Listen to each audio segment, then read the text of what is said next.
In today's video, I'm going to teach you how to check resource availability in Microsoft Project. Resource availability is all about understanding who is working on what and when they have capacity.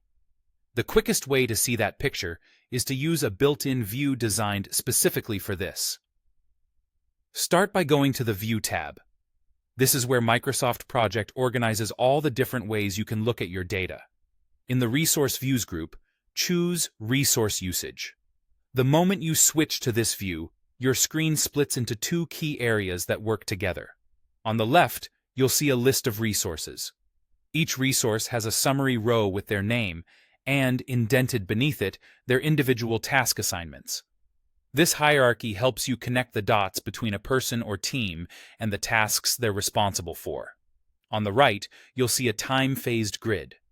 Think of it as a calendar laid out in columns.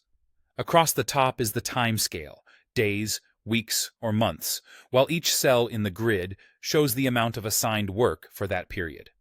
The summary row for each resource aggregates the total work across all of their tasks, while the indented rows show the work for each specific assignment.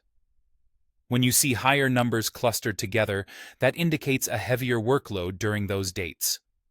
When you see zeros or empty-looking periods, that suggests the resource isn't assigned work for that time, which often points to availability. As you review the grid, pay attention to any visual cues that indicate overallocation. In many cases, Microsoft Project highlights problem areas in red or bold, signaling that a resource is booked beyond their capacity for a given period. That's your prompt to take a closer look at the timing and distribution of their tasks.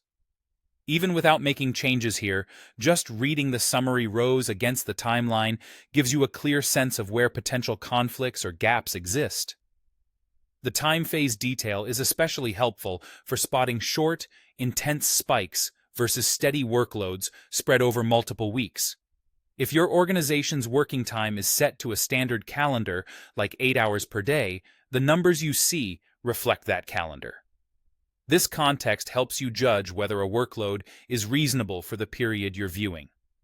To recap, by going to the View tab and selecting Resource Usage in the Resource Views group, you get a powerful, at-a-glance breakdown of who is assigned to what and when. Use the left panel for structure, the right grid for timing and effort, and the built-in visual cues to quickly assess availability. With this view, you can confidently monitor workload and spot capacity issues before they become schedule problems.